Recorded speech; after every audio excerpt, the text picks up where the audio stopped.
2011년 5월 1일 문경시의 한 버려진 채석장, 양봉을 하기 위해 좋은 장소를 찾던 일행이 발견한 것은 십자가에 몸이 묶인 채 숨진 어느 남성이었습니다. 마치 추리소설에나 나올 법한 사건처럼 보였는데요. 기괴한 모습 때문에 금방 여러 뉴스에 보도되었습니다. 이후 여러 가지 조사를 하면서 밝혀진 것은 놀랍게도 남성이 스스로 극단적 선택을 했다는 사실이었습니다. 그러나 그의 이런 기괴한 죽음에는 아직도 여러 의문점들이 남아 있습니다. 오늘 소개할 이야기는 문경 십자가 사건입니다.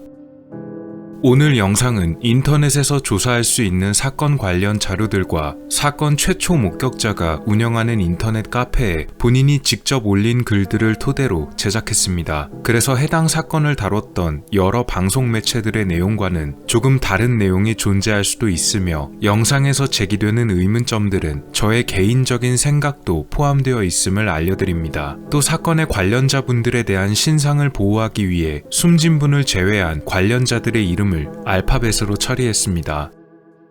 폭우가 하루 종일 내렸던 2011년의 그 어느 날, 양봉업을 하던 최초 목격자 A씨의 집에 젊은 남성 B씨가 자신의 부친을 데리고 방문합니다. B씨는 자신이 청원에서 양봉업을 하고 있는데 혹시 이곳에서 벌들을 좀 얻어갈 수 없는지 묻습니다. A씨가 내온 다과를 먹으며 이런저런 얘기를 나누던 도중 혹시 양봉을 할 만한 좋은 곳이 없겠냐는 B씨의 말에 A씨는 근처에 있는 버려진 채석장을 언급하게 됩니다. 약 5km 정도 떨어진 곳이었는데요. 전날까지 내리던 폭우 때문에 길이 좋지 않아서 화물차를 타고 한참을 고생해서 올라가야만 했다고 합니다.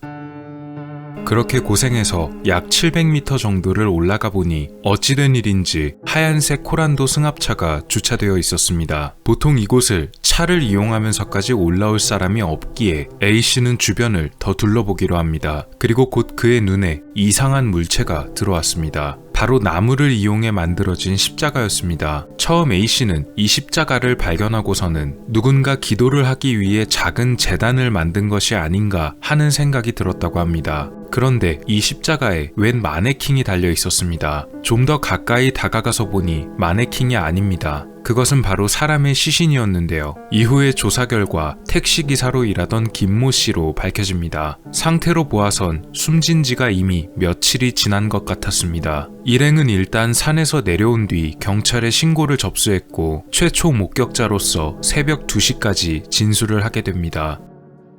A씨가 비교적 구체적으로 적어놓은 글에 따르면 발견 당시 시신의 머리에는 관이 씌워져 있었다고 합니다. 성경에 나온 대로 십자가에 묶인 양손에 못이 박혀 있었고 발에도 마찬가지로 못이 박혀 있었다고 합니다. 또 시신이 매달려 있던 십자가의 좌우에도 강목으로 만들어진 십자가들이 세워져 있었으며 시계와 부엌칼이 주변에 놓여 있었고 포장끈으로 만들어진 채찍까지 있었습니다. 도대체 무엇을 위해 준비된 것들이었을까요?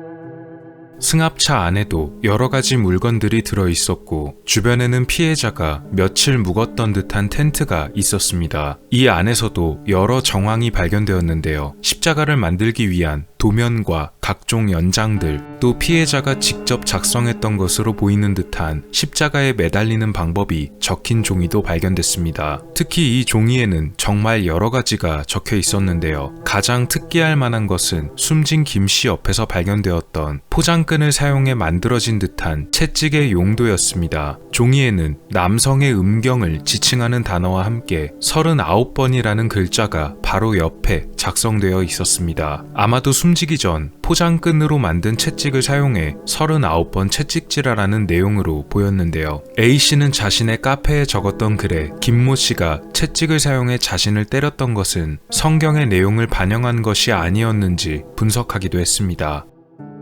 그런데 뜻밖에도 숨진 김씨의 행적과 발견 당시 상황에서 정말 성경을 반영한 듯한 모습이 여러 가지 보였습니다. 첫 번째로 십자가에 매달린 것부터가 그런 모습이었으며, 또한 십자가 좌우에 만들어둔 또 다른 두 개의 십자가는 성경 속에서 예수가 십자가형을 받았을 때 함께 십자가에 못 박혔던 두 명의 강도를 재현한 것으로 보였습니다. 텐트 안에서 발견된 여러 개의 종이 중에는 히브리어와 그리스어, 라틴어가 적힌 종이도 발견되었는데요. 유대인의 왕, 나사렛 예수가 적혀 있었다고 합니다. 이것은 로마 병사들이 예수가 십자가형을 당할 당시에 그를 조롱하기 위해 십자가에 걸어놨던 문구였습니다.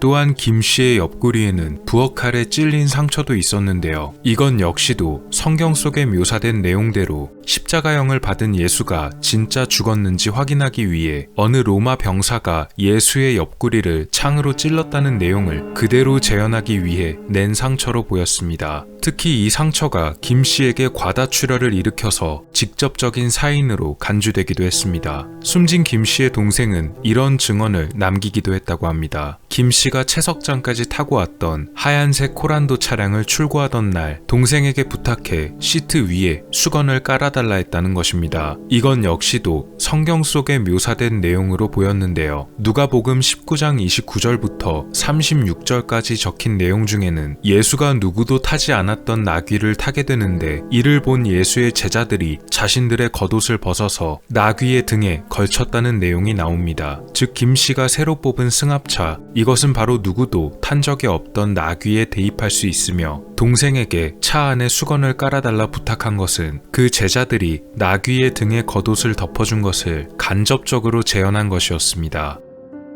또한 김 씨가 숨진 날짜를 정확히 알 수는 없지만 그가 산에 들어간 날짜는 4월 14일 이후로 추정되며 시신이 발견된 것은 5월 1일이었습니다. 사건이 벌어진 2011년의 부활절은 4월 24일이었는데요. 즉 김 씨는 부활절을 사이에 두고 이런 일을 벌인 것입니다. 이 부활절이 예수가 한번 죽었다가 다시 살아난 것을 기념하기 위한 날이란 것을 생각해보면 김 씨가 이런 날짜까지 고려했음을 짐작할 수 있습니다. 그러니까 종합적으로 말하자면 숨진 김 씨는 단순히 십자가에 매달린 예수를 재현하려던 것이 아니고 본인을 예수와 동일시했다는 것으로 보였는데요. 특히 그가 채석장을 사건의 장소로 고른 것 역시도 성경 속에 나온 골고다 언덕과 이 버려진 채석장이 상당히 흡사하다고 여겼기 때문으로 보입니다.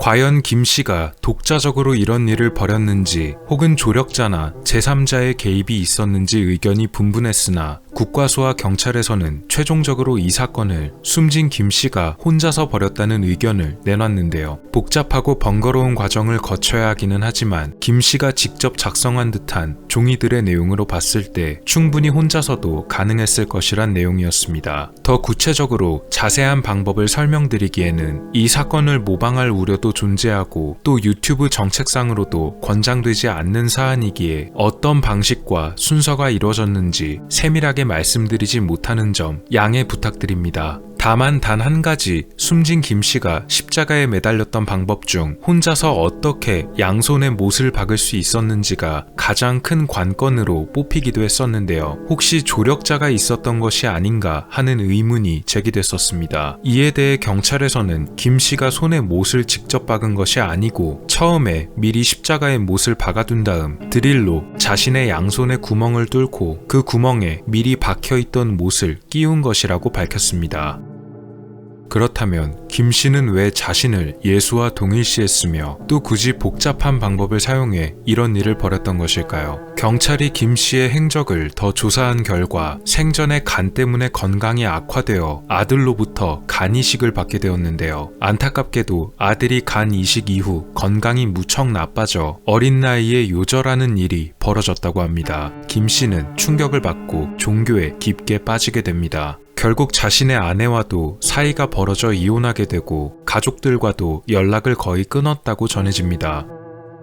그렇게 스스로의 극단적 선택으로 보이는 이 사건에는 조금 이상한 의문점들이 몇 가지 존재합니다. 주로 최초 목격자 중 한 명이었던 A씨에 관한 의문들입니다. A씨와 함께 채석장에서 사건을 목격했던 양봉업자 B씨는 사실 사건 당시 이상한 점을 느꼈다고 밝힙니다. 보통의 경우에 누군가 죽은 현장을 발견하게 되면 큰 패닉에 빠지거나 충격을 받는 것이 일반적일 텐데요. 신기하게도 A씨는 김씨의 주검을 발견하고서는 핸드폰을 꺼내 사진을 촬영했다는 것입니다. 보통 사람들의 반응과는 조금 다른 듯해 보입니다. 이 부분에 대해서는 A씨도 카페에 직접 언급을 했습니다. 기자가 현장 사진을 자신에게도 줄 수 없냐고 물었다고 합니다. 아마도 일반인이 사건 현장을 함부로 촬영해서 외부에 유출하면 법적인 책임을 물을 수도 있기 때문에 그는 당시 이 사진을 누구에게도 넘기지 않은 것으로 보입니다. 또 A씨는 숨진 김씨의 사건 현장을 보면서 그날의 상황에 대해 자세히 적은 글을 게시하기도 했는데요. 단순히 구체적인 상황이나 순서를 적은 것도 있지만 숨진 김씨의 모습을 보고 어떤 감상문을 적은 듯한 그런 내용의 글도 있었습니다. 확실히 일반적이지는 않은 것 같아 보이기도 합니다.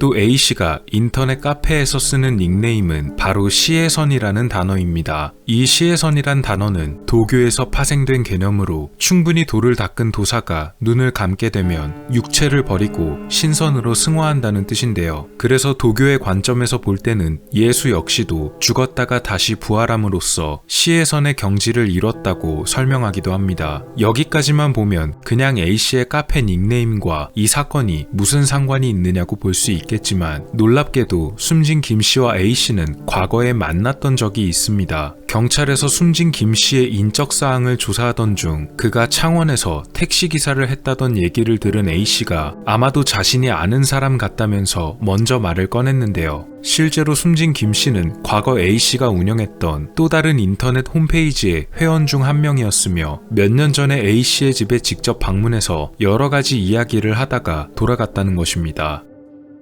A씨의 증언에 따르면 김씨가 자신과 이야기를 나누던 중 자신이 예수의 재림이나 환생일지도 모른다는 말에 황당하기도 하고 해서 화제를 돌렸다고 합니다. A씨가 운영하던 자신의 인터넷 홈페이지는 종교에 관련된 내용을 주로 다루는 곳이었는데요. 김씨 역시도 종교에 깊게 심취했었기 때문에 이 홈페이지를 알게 됐던 것으로 보였습니다. 어느 종교 관련 매체의 조사에 따르면 A씨가 운영하던 당시 인터넷 홈페이지는 기독교 관련 내용을 다루던 곳이었다고 합니다. 게다가 A씨가 예전에 목회 활동을 했던 것도 밝혀졌는데요. 그렇다면 분명 개신교 목회 활동을 하기도 했었고 기독교 관련 내용을 다루는 홈페이지도 운영하던 사람이 왜 도교에서 말하는 시혜선을 자신의 아이디로 썼을까요? 그 이유 역시도 이 매체와의 인터뷰에서 드러나게 됩니다. 이 매체에서 진행한 A씨와의 인터뷰에 따르면 A씨는 윤회사상, 어떤 환생사상을 가지고 있었다고 합니다. 그러니까 누구든 의식과 자아를 뛰어넘어서 또 다른 자리에 도달하면 신으로 불릴 수 있다는 내용입니다. 사람이 환생해서 구세주가 될 수 있다는 그런 사상이었는데요. 그런 관점에서 도교의 시혜선이라는 개념이 A씨의 사상을 사로잡았던 것이 아닌가 싶었습니다. 기독교에 몸을 담고 있던 사람이 교리와는 다른 이질적인 생각을 갖고 있었다는 점은 상당히 특기할 만한 부분입니다.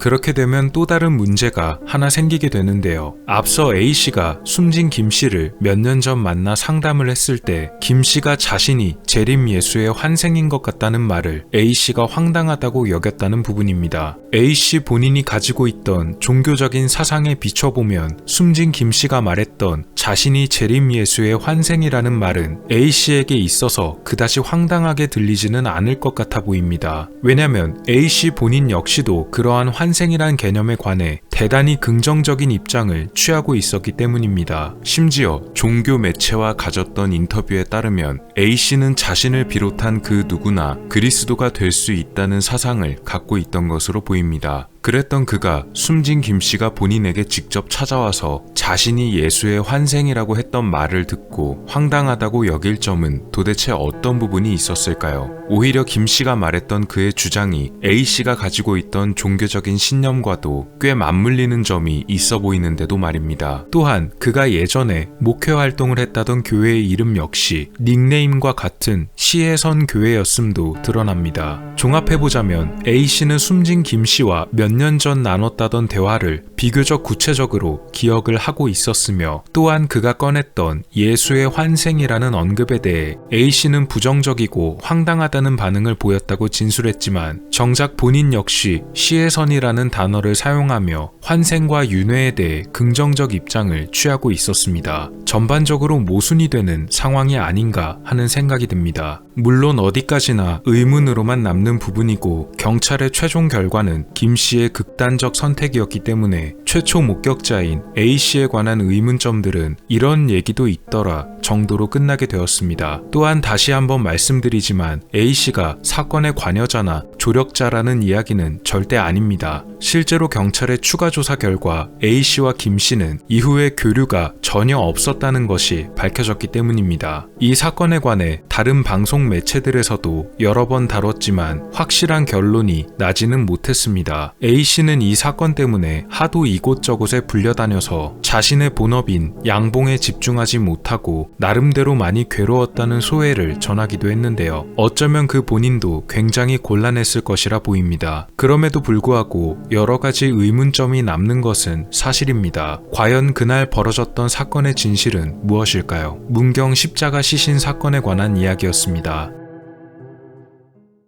오늘 미스터리 어떠셨나요? 영상을 재밌게 보셨다면 채널에 방문하셔서 더 많은 영상을 시청해보세요. 미스터리 큐브였습니다. 감사합니다.